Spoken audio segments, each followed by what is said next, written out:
오늘 말씀의 제목은 제자를 부르시고 급히 파송하셨다고 하는 제목으로 같이 은혜를 나누도록 하겠습니다. 똑같이 잘못을 해가지고 두 사람이 이제 그 감옥에 2년을 있게 되어졌어요. 그런데 한 사람은 억울하다고 생각만 하고, 또 내가 이렇게 감옥에 와 있으니까 우리 집에 자녀들은 또 이제 여러 가지 생각이 들 게 아니에요.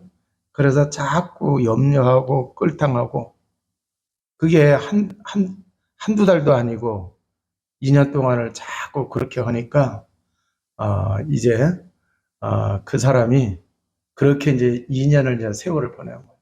그런가 하면 또 어떤 사람은 내가 왜 이렇게 감옥에 들어가야 됐을까 하면서 이제 깊은 생각을 하게 되어졌어요. 그러면은 내가 2년 동안 감옥 생활을 해야 되는데 어떻게 이 감옥 생활을 할까, 그런 생각을 하면서 이 사람이 책도 읽게 되고, 또 이제 자기의 생각을 이제 글로 이렇게 써보기도 하고 그랬어요. 그랬더니 같은 재수들이지만 당신 글 잘 쓰네. 좀 이렇게 사람에게 이렇게 감동해 주는 그러한 글이니까 자꾸 이렇게 글을 좀 써보시라고. 그러니까 또 옆에서 칭찬하고 그러니까 이 사람이 자꾸 책을 읽고 깊이 생각하고 그걸 이제 또 이제 글로 이렇게 표현을 해놨어요. 자, 그리고 이제 2년이 지났습니다. 그런데 감옥에서 나올 때에 먼저 본 사람은 병이 들어가지고 병원을 찾아갔고, 두 번째 사람은 자기가 감옥에서 쓴 그 글을 사람들이 좋다고 하니까 책으로 만들기 위해서 출판사를 찾아갔단 말이에요. 똑같은 문제로 똑같은 세월을 감옥에서 보냈는데 어떤 사람은 병이 들어서 나오고 어떤 사람은 작품을 만들어서 나왔다라고 하는 얘기예요. 우리 주위에서 낙심이 되고 안 좋은 일, 갈등이 많이 일어납니다. 자, 이런 것을 발판으로 삼고 일어서야만 우리가 승리할 수 있게 되는 줄로 믿습니다. 오늘 12제자를 세우시고 파송하는 장면이 나오는데, 지난 시간 마태복음 9장 35절에서 38절에 보면은 예수님께서 일꾼들이 방황을 하고 백성들이 방황하는 것을 보면서 예수님이 그 탄식을 했죠. 그래서 추수할 곡식은 많은데 일할 일꾼이 적다고 하면서 예수님이 탄식하시고 있어요. 그래서 그것을 발판으로 삼아가지고 해결책을 제시하는 게 오늘 본문의 말씀이에요. 그래서 예수님이 일꾼이 없으니까 제자를 부르시고 세우신 거예요. 그리고는 3년 동안 공생의 사역을 이렇게 하시면서 뭐를 한 거예요? 그 과정 속에서 제자들을 현장으로 전도하러 이렇게 보내는 것을 볼 수가 있습니다. 자, 그러니까 우리에게도 어려움이 오기도 하고 갈등이 생기는데 그걸 발판으로 삼고 답을 찾아야 된다라고 하는 얘기예요. 자, 그때에 하나님의 귀중한 응답이 임하게 될 줄로 믿습니다. 그래서 우리 믿음의 사람들이 세상에서 승리할 수가 있는 거예요. 그러니까 예수님이 공생의 사역을 하시면서 이렇게 살아가시는 그 모습을 보게 되면은요, 문제 만났을 때, 탄식할 일이 있었을 때 탄식하고 끝나지 않았단 말이에요. 문제를 보시고 그냥 그걸로 끝낸 게 아니라 그걸 해결하시는, 해결책을 예수님이 그 다음에 이렇게 제시하시는 것을 볼 수가 있어요. 그러면 우리가 그 예수님의 그 모습을 통해서 우리도 신앙생활 하면서 문제가 생겼을 때에 뭐를 해야 되나요? 답을 찾아야 되는 거예요. 문제는 반드시 답이 있어요, 없어요? 있어요. 문제는 답이 반드시 있게 되어 있어요. 그러니까 예수님이 그걸 보여주시는 거예요. 그런 걸 통해서 우리가 뭐를 깨달아야 되느냐? 모든 문제의 해답은 지금 예수 그리스도이신 것을 보여주고 있단 말이에요. 그래서 우리가 그 복음 속에서 답을 찾아야 되겠고, 하나님이 그 복음을 붙잡는 사람에게 답을 주세요. 응답을 주신다라고 하는 얘기예요. 그래서 우리가 이것을 꼭 기억을 해야 될 줄로 믿습니다. 그래서 문제가 올 때 그 문제 속에 하나님의 주신 답이 들어있다. 그렇기 때문에 그걸 찾고 그걸 우리가 삶에 적용하게 되면은 반드시 승리한다라고 하는 얘기예요. 자, 그런데 예수님께 쓰임받은 이 제자들을 보게 되면 지금 특징이 있어요. 자, 12제자를 이렇게 쭉 보게 되면은 별로 많이 배운 사람이 없어요. 자, 여기서 보게 되면은요, 별로 배운 것은 없는데, 이 사람들을 가만히 보게 되면은요, 문제가 있지만 지금 어려운 삶을 다 살고 있는 사람들이에요. 그런데 거기에 넘어지지 않는 사람들이라는 얘기죠. 자, 그래서 이 12명 가운데 가룟 유다를 제외하고 보게 되면은, 다들 그 문제를 가지고 있는 사람들이에요. 배우지도 못했죠. 또 어떤 사람들은 깡패요. 어떤 사람들은 또 어부지만 또 그 당시 아주 천한, 신분으로 따지면은 아주 천한 그러한 사람들입니다. 그런데 예수님께서 이 사람들을 그저 눈에 나타나는 현상만 보는 게 아니고 뭐를 봤느냐 하면은 그 사람들의 속에 있는 것을 보셨다라고 하는 얘기예요. 그래서 마태와 누가 나와요? 삭개오, 예수님이 또 이제 삭개오들 이렇게 나중에 이렇게 부르시고 그랬잖아요. 그러면은 이러한 사람들 보게 되면은 뭐 하는 사람이 세리예요. 세리장이고 그래요. 그런데 그 당시에 이 세리장 하는 사람들은 어떤 사람이냐? 깡패 같은 사람들이에요. 그리고 이제 그 로마 사람들이 그 사람들한테 이스라엘 사람들의 그 유대인의 세금을 거두라고 해요. 그런데 요 할당량만 채우면은 더 걷어도 되고 그럼 문제 삼지를 않는 거야. 자, 그런데 이제 그 백성들이 세금을 잘 내요? 안 내죠. 그러니까 깡패가 찍어서 막 뜯어와야 되거든요. 그러니까 표면적으로 봤을 때는 깡패예요. 그죠? 근데 이상하게 예수님이 그런 사람을 이렇게 부르셨단 말이에요. 쓰셨단 말이에요. 그런데 우리가 보지 못하는 예수님이 보신 그게 그 사람들 속에 있었다라고 하는 얘기예요. 자, 그러면은 이 사람을 예수님이 쓰실 때에 문제투성이인 것 같지만 보이지만 문제투성이 그 속에 이 사람에 대한 답을 예수님이 가지고 있어요? 안 가지고 있어요? 가지고 있어요. 그러니까 가룟 유다만 잘못되지 나머지 11명은 어떻게 됐어요? 다 끝까지 주님의 제자로 충성하고 나중에는 순교까지 당하면서 그잖아요. 사명을 잘 감당한 사람들이었다라고 하는 얘기예요. 그래서 우리가 사람을 볼 때에 뭐를 봐야 되느냐고 하면은 표면적으로 드러나는 것만 보는 게 아니고 그 속에 뭐가 있는지 그걸 우리가 볼 수 있어야 사람을 제대로 우리가 이제 그 이해할 수가 있고 또 이제 그 쓰임 받을 수 있는 그러한 이제 그 사람들이다라고 하는 것을 우리가 깨닫게 되어지죠. 자, 그래서 이 제자들을 보게 되면은 좀 무식한 사람인 것처럼 보이지만 놀고 있는 사람들이 아니었다. 일하고 있던 사람들이에요, 다. 그죠? 세리로서 일을 하는 사람, 어부로서 일을 하는 사람, 또 이제 그러한 이제 그 일을 하는 사람들이었다라고는 얘기해요. 그러니까 뭔가 할 수 있는 그러한 이제 그 사람들이었다라고는 얘기해요. 그 뭔가 할 수는 있는데 지금 나타나는 건 투박해요. 어떤 사람은 깡패 모습으로 보이고, 어떤 사람은 완전히 무식한 사람으로 이렇게 보이고 그래요.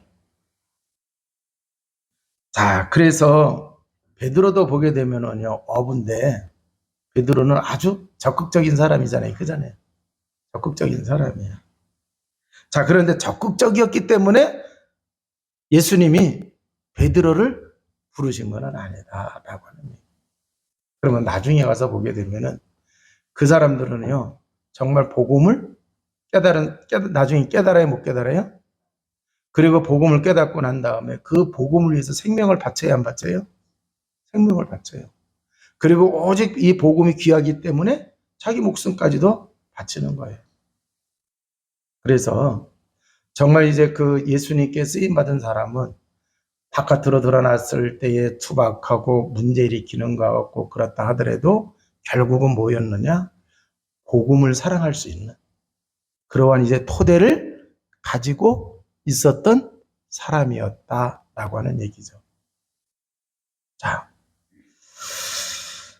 그래서 이 12제자를 이제 그 예수님이 부르셨는데, 자, 여기 1절을 보면은 예수께서 그 12제자를 부르사 더러운 귀신을 쫓아내며 모든 병과 모든 약한 것을 고치는 권능을 주시니라 그랬어요.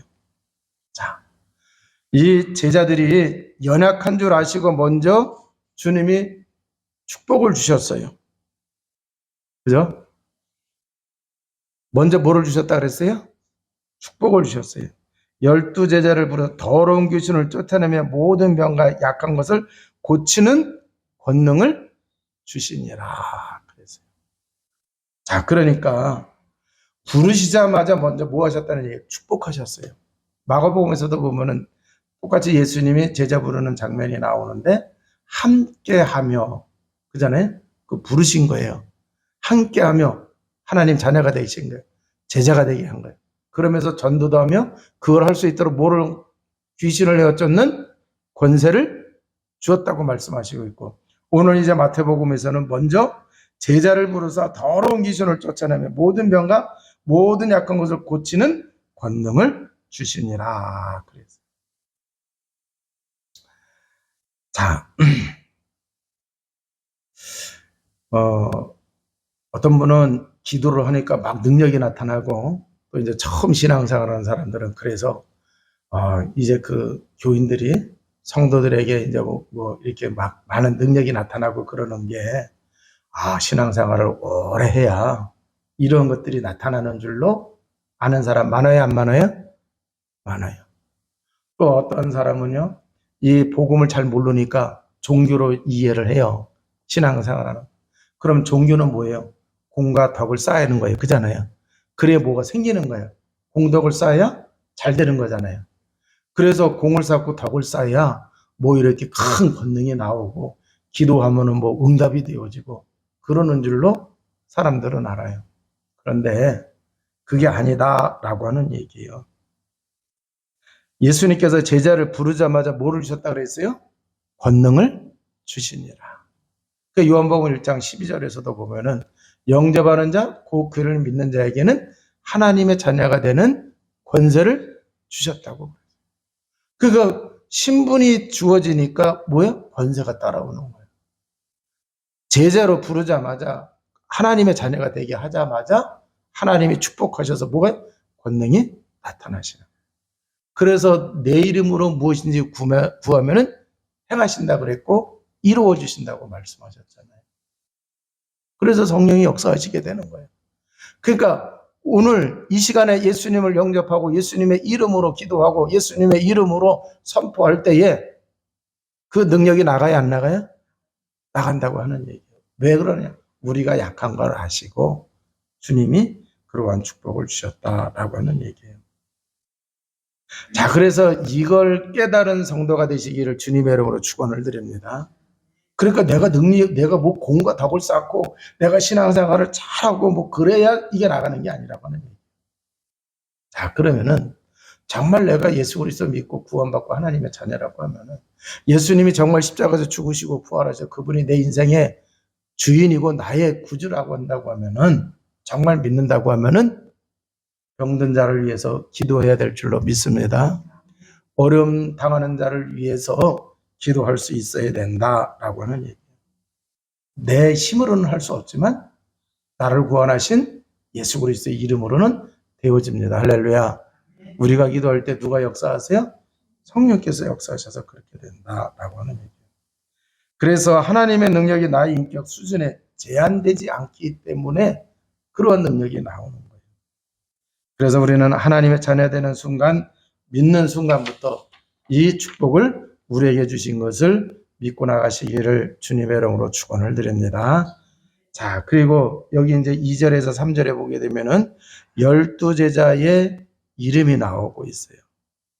자,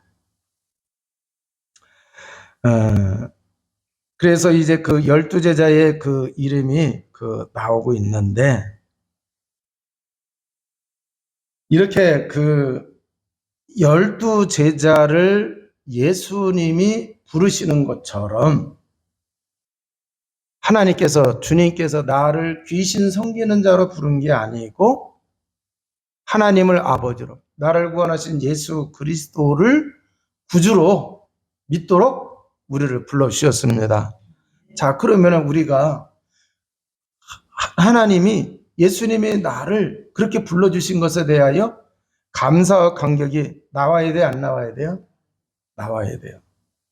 자, 그래서 이 우상 숭배하던 사람이, 귀신 섬기던 사람이, 문제 생기면은요, 부적 사러 갔던 사람이 이제는 불러주셨고 하나님의 자녀가 되게 하시고, 또 이제 이 12제자를 부르신 것처럼 나를 불러주신 것을 감사할 수 있어야 된다라고 하는 얘기예요. 그래서 감사가 회복이 되어지면은, 자, 눈이 떠지게 되어지는 거예요. 그 당시에 이스라엘 민족은 로마에 속국이 되어졌고, 또 이제 그 예루살렘에는 우상이 굉장히 많았어요. 또 이제 이 유대교가 이제 뭐 바리새파, 또 뭐예요? 뭐 헬롯 당원, 서기관, 뭐 그냥 여러 가지로 다 이렇게 또 서로 이제 갈라져 가지고 교권 싸움하고 막 그랬단 말이에요. 자, 그런 시대에 이 제자들은 좀 깨달은 게 있어요. 뭐를 깨달았느냐? 예수님께서 지금까지 마태복음 1장에서부터 10장까지 오는 사이 속에서 이제 예수님이 또 공생애를 이렇게 하면서 제자들에게 이제 깨닫게 하시는 게 있어요. 뭐를 깨닫게 하시느냐? 지금이 어떤 때인지, 다른 말로 하면 역사의식이에요. 지금 이 시대가 어떤 때인지 이것을 깨닫게 한 거예요. 그러니까 지금 잘 보세요. 지금 이 제자들을 부르셨을 때 그때 보게 되면은 로마의 속국이 되어졌고, 예루살렘에는요 우상이 가득했어요. 자, 헤롯 성전이라고 하지만, 의리의리한 성전이지만 그 성전을 건축한 헤롯 왕이 순수하게 하나님께 정말 예배를 드리고, 그잖아요. 장차 오실 메시아를 대망하는 그러한 성전으로 예배를 드리면서 오실 메시아를 대망하는 성전을 지었어요? 아니에요. 어떻게 하면은 이 백성들을 내가 잘 휘어잡고 이 왕위를 계속 오래 가질 수 있을까? 가만히 보니까 이 사람들이, 그잖아요? 성전에 대한 그게 있어. 그래서 정치적인 그걸로다가 성전을 몇 년이나 졌어요? 46년이나 짓고 있었잖아요. 그러니까 예배당은 화려한데 복음이 빠져 있는 거예요. 그래서 헤롯 성전에 모여있던 사람들이 오신 메시아를 다 배척하고 그러지 않았습니까? 그러니까 그게 우상 중에 최고의 우상이잖아요. 복음을 배척하는 건. 그거 지금 이 시대가 어떤 시대인지를 제자들이 이걸 깨달은 거예요. 그러니까 역사의식을 깨달은 거죠. 자, 그래서 그러면은 이때에 정말 내가 무엇을 해야 되느냐? 하나님이 필요로 하는 것이 무엇이고 그걸 위해서 내가 무엇을 해야 되느냐? 이게 바로 사명의식이에요. 그래서 하나님이 이러한 시대에 나를 하나님이 부르셨구나. 그게 소명의식이에요. 자, 그래서 이것을 이 12제자가 깨닫게 되어지니까 이제 뭐를 한 거예요? 제대로 주님이 주신 그 축복을 누리는 제자들이 될 수 있었던 거죠. 자, 여기 5절에서 6절을 보면은 예수께서 이 12를 보내시며 명하여 이르시되 이방인의 길로도 가지 말고 사마리아의 고을에도 들어가지 말고 오히려 이스라엘의 집에 잃어버린 양에게로 가라 그랬어요. 자, 그래서 먼저 해야 할 것이 뭐냐라고 했을 때에 예수님께서 잃어버린 양을 찾으라고 이렇게 말씀을 하셨어요. 자, 그러면은 요 5절 6절을 보게 되면은, 아니 그러면은 이방 선교하지 말라는 얘기냐, 이렇게 오해할 수가 있어요. 이방 선교하지 말라는 말이 아니고 교회 안에 죽어가는 자부터 살리라고 하는 그러한 뜻이 담겨져 있다라고 하는 얘기예요. 왜 그러느냐? 지금 이제 그 교회 안에도 그 당시 교회 안에 보면은 교회만 다니고 있지 하나님이 주시는 정말 이제 그 복음 가진 자에게 주시는 그 축복을 사람들이 모르고 있다고 하는 얘기예요. 그러니까 가서 뭐 하라고 하는 얘기예요? 도와주라라고 하는 얘기예요. 자, 그래서 이제 이 복음을 모르고 있는 사람, 교회 안에 복음을 모르고 있는 사람, 유대인 가운데 이 복음을 모르고 있는 다 하나님을 믿는다고 하면서 메시아를 기다린다고 하는 그 유대인이 복음 모르면서 메시아를 기다린다고 하니까 그잖아요. 그러니까 이게 완전히 다 힘을 잃어버리고 있는 거예요. 그래서 그러한 사람들을 도와주라라고 하는 얘기예요. 그 일본의 유명한 그 목회자이고 신학자가 있는데 우츠무라 간도라고 하는 그러한 이제 그 목사님이 계세요. 그분이 하신 얘기인데 예수님 믿고 3년간 축복을 예수 믿고 3년 동안에 축복 못 받으면은 그 사람은 가짜 신자다 이렇게 얘기를 할 정도였어요. 그러니까 정말로 이 복음을 제대로 깨닫고 신앙생활하게 되면은 하나님의 축복을 어마어마하게 받아요, 못 받아요? 받는 거예요. 그래서 지금 이제 그 예수님의 제자들이 잘 나타나고 있잖아요. 7절에 보면은 가면서 전파하여 말하되 천국이 가까이 왔다 하고 그랬어요. 자, 여기서 보면은 전파를 하는데 뭐라고 전파를 했어요? 천국이 가까이 왔다 그랬어요. 자, 그러면 우리는 보통 뭐라 그래요? 예수 믿고 천국 가자 그러죠. 그죠? 예수 믿고 천국 가라 그래요. 그런데 예수님은 천국이 가까이 왔다. 원어로 보게 되면은 지금 임하였다. 그 얘기예요. 그러니까 여기서 많은 사람들이 잘못 우리가 복음을 깨달은 거예요. 복음 깨닫고는 복음을 받으면은 죽고 난 다음에 천국 가는 걸로 알고. 복음 받으면은요, 지금 천국을 누려야 돼, 안 누려야 돼요? 누려야 돼. 지금 천국을 누리고 이 세상 떠났을 때 천국을 가는 거예요. 그러니까 뭐를 놓치고 있느냐? 천국에 가까이 왔다라고 하는 얘기는 하나님의 나라가 지금 임하였어요. 그러니까 그 하나님의 백성이 지금 이 땅에서부터 뭐를 누려야 돼? 하나님의 은혜와 축복을 누려야 되는 거예요. 그러니까 예수님이 주신 그 권능을 지금 누려야 돼, 못 누려야 돼요? 누리고 있어야 된다는 거예요. 그래서 전도할 때 병원에서 전도할 때 되게 조심해야 돼요. 예수 믿고 천국 가세요. 이러면은요, 백발백중 쌈 나요, 안 나요? 그 안 믿는 사람도 아니 그럼 나 그 예수 믿고 죽으라는 얘기냐? 그잖아요. 그렇게 들려요, 안 들려요? 그래서 예수님 믿으면 하나님의 자녀가 돼요. 예수님 믿으면 지금부터가 천국입니다. 그리고 그 하나님의 자녀로 천국을 누리면서 살다가 나중에 또 영원한 천국에 가는 겁니다.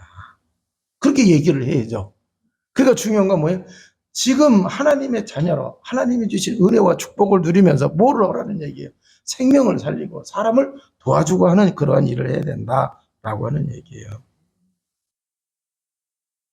구원받은 자는 당연히 천국 가는 겁니다. 문제는 지금 천국 백성이 되어야 되고 천국을 지금부터 누려야 된다라고 하는 얘기예요. 자, 그래서 이 천국에 두 가지 뜻이 있어요. 이 땅에서 누리는 하나님의 나라, 가서 누리는 천국. 이해가 되세요? 네. 자, 그래서 먼저 천국 백성이라고 하면 이 땅에서 천국을 누려요. 그래서 가정 천국이라고 하는 얘기는 가정이 천당이라는 얘기가 아니에요. 죽어서 가는 데가 아니라는 얘기예요. 벌써 가정에서 하나님 나라, 하나님의 은혜와 축복을 우리가 누려야 된다라고 하는 얘기죠.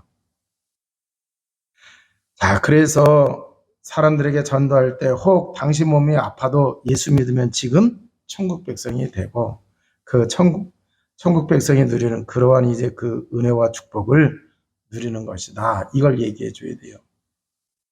자, 그래서 이 천국이 나와 우리 집에 임하게 되는 거. 이것을 이제 그 누릴 수 있도록 도와줘야 되겠죠. 자, 그러면은 이제 그 10절에서부터 8절에서부터 10절을 읽어보게 되면은 병든 자를 고치며 죽은 자를 살리며 나병한 자를 깨끗하게 하며 귀신을 내어 쫓아내되 너희가 거저받았으니 거저주라.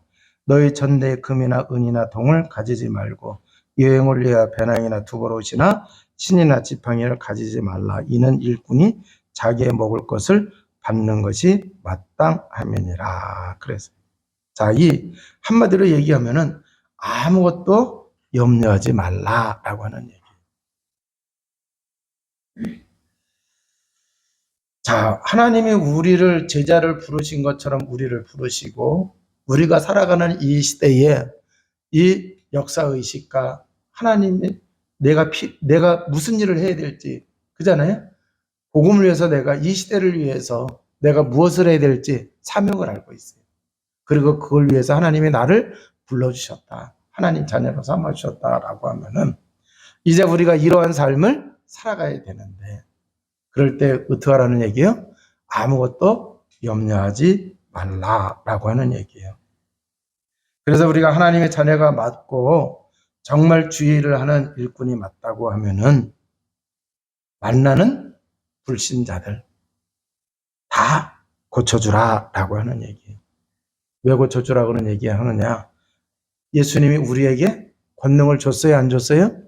주셨어요. 그러니까 정말 믿고 기도하면은 역사가 일어날까 안 일어날까요? 일어나요. 이제 그 병원에서요. 오래된 일인데 어느 분이 전화가 왔어요. 목사님 자기 암무개래요. 근데 나는 기억이 안 나. 예, 그러세요? 근데요, 목사님 저 기억 안 날 것 같은데 이만저만 해가지고 목사님이 나를 만났을 때에 의사가 뭐라고 하더라도 하나님은 하실 수 있으니까 의사 말은 참고하고 기도하라고 제가 그랬대요. 그러면서 제가 기도를 해줬대요. 그래서 자기는 불구로 살을 줄 알았는데 자기가 많이 고쳐졌다는 얘기예요. 그래서 병원에서 퇴원을 했고 지금 살아가고 있는데 그 목사님 생각나서 이제 그 운동하다가 헬스클럽에서 운동하다가 전화를 했다는 거예요. 그러니까 중요한 건 뭐냐고 하면은 믿고 나는 그냥 그대로 기도한 거예요. 네? 날 줄로 믿고 왜? 말씀이 되어 있으니까. 그런데 내가 기도할 땐 그 사람 아직 안 났거든. 그리고 그 사람 잊어먹었는데 몇 년 지나고 난 다음에 이제 그분한테서 전화가 온 거예요. 그래서 이제 몇 번 이렇게 전화 오고 또 이제 그 병원 예배 드릴 때 이제 왔다 가시기도 하고 그랬어요. 제가 왜 이 말씀을 드리냐고 하면은 우리에게 권능을 줬어요, 안 줬어요? 그 내가 하는 게 아니에요. 예수님이 하시는 거예요. 자, 그래서 불신자에게 우리가 병든 자가 있고 영적인 문제로 시달리고 있고 귀신에 시달리고 있는 자가 있다고 하면은 믿고 기도하시기를 주님의 이름으로 축원을 드립니다. 자, 그런데 거저받았으니 거저주라 그랬어요. 대가를 바라지 말라라고 하는 얘기예요. 자, 대가를 바란다고 하는 얘기는 하나님의 축복을 돈으로 환산한다는 뜻이 있어요. 그잖아요.